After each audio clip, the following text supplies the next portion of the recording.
누군가에게 진정으로 고마움을 느낀다면 따뜻한 전화 한 통 혹은 메시지를 보내거나 100마디 말보다 하나의 행동으로 감사의 마음을 보답하는 사람이 있다.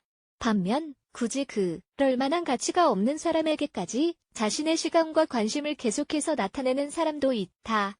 당신에게 실제로 벌어지는 일을 제대로 보지 못하도록 눈을 가리는 장막을 벗겨 낼 시간이 되지 않았는가? 의미 없는 100마디 말보다 의미 있는 한 가지 행동. 말은 바람처럼 쉽게 사라질 수 있어 100마디 말보다 한 가지 행동이 중요하다는 사실을 머리로는 이해하지만 현실에서는 이러한 이론을 잊은 채 무시하고 사는 경향이 있다. 너를 사랑해. 내가 필요해. 내가 좋아라는 말은 상대적으로 너무 쉽게 뱉을 수 있는 말이다. 하지만 이러한 말에 뒤따르는 행동은 어디에 있는가? 당신이 누군가에게 진정으로 중요한 사람이라면 가끔은 간단한 행동만으로도 충분히 알 수 있다. 귀를 막고 관찰해보자. 지금까지 당신에게 일어난 모든 일들을 무성영화 보듯이 살펴보자. 무엇이 보이는가? 어쩌면 눈에 비친 모습들에 매우 놀랄 수도 있다. 그저 맹목적으로 지켜봐왔던 상황에 대한 진실이 그제서야 제대로 보일 수도 있다. 바로 한 번도 행동으로 옮겨지지 않은 말뿐인 일들에 당신이 지금까지 엄청난 가치를 부여하며 살아왔기 때문이다. 어쩌면 그래서 당신은 이유도 모른 채 고통받았을 수도 있다. 우리는 가끔 행동 없는 사랑을 변호하는 모든 변명을 믿어버린다. 그저 호의적인 사람으로 남고 싶은 마음에 행동 없는 사랑이 만드는 빈자리를 정당화한다. 그러나 이러한 행동은 나만의 자존감을 낮추며 스스로에게 해를 가하는 행동이다. 과연 누가 당신을 도와줄 수 있을까? 거울을 바라보자. 항상 그 자리에 있으며 수많은 거짓들 속에서도 유일하게 진실만을 말한 사람이 보일 것이다. 의도적 인식 회피. 지금까지 일어난 일들에 얼마나 눈이 먼 채 살아왔는지 깨닫게 된 것이 아마 이번이 처음이 아닐 것이다.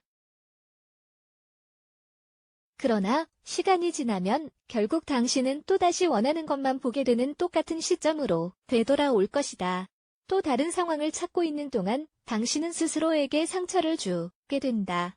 왜냐하면 바로 당신이 그러한 상황을 자초했으니까. 모든 상황을 처음부터 눈을 크게 뜨고 바라보며 사람들이 나의 편인지 아닌지, 그들이 내뱉는 말이 행동으로 옮겨지는지 살펴야 한다. 간단한 예를 들어보자. 사랑하는 두 사람이 있다. 그 중 한 명은 이미 결혼을 한 사람이라고 상상해보자. 이러한 상황은 해결이 쉽지 않다. 결혼을 한 사람은 연인에게 서로 함께 할 수 있도록 이혼을 하겠다고 희망 섞인 말을 전한다. 과연 어떻게 될까? 몇 개월이 지나도 몇 년이 지나도 그 상황에는 여전히 변화가 없다. 약속을 하지 않는 사람은 결코 행동으로 실천되지 않는 상대방의 말만을 믿을 뿐이다. 고통스럽기는 하겠지만 이전에 우리가 한 말들을 실천하는 것이 중요하다. 귀를 막고 눈을 뜨고 마침내 실제로 어떠한 일이 벌어지고 있는지를 명확하게 확인해보자. 이러한 행동은 가해자를 찾고자 함이 아니라 당신이 자유로워지며 나만의 인생을 사랑하는 것을 방해하는 거짓된 희망으로 가득 찬 상황에서 벗어나기 위한 행동이다. 나를 아낀다면 말보다 행동으로 보여줘. 당신이 얼마나 나를 소중하게 생각하는지, 얼마나 나를 아끼는지, 얼마나 나를 사랑하는지를 행동으로 보여주기를 바란다. 당신이 하는 일들을 뒷받침하는 공허한 말들로 더 이상 자신을 속이지 않기를 바란다. 결국 절대로 실현되지 않을 다른 현실에 대한 믿음과 희망은 여기서 그만두는 것이 맞다. 언제나처럼 똑같은 함정에 빠지지 말자. 처음부터 눈을 크게 뜨고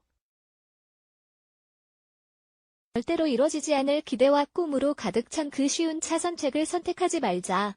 이것이 모두를 위한 학습 경험이 되도록 하자. 다른 사람들에게 당신의 용서가 진실됨을 보여주며 언제나 자신이 말과 행동을 일관되게 유지하자. 말은 공허하다. 진정으로 중요한 것은 바로 당신의 행동이다.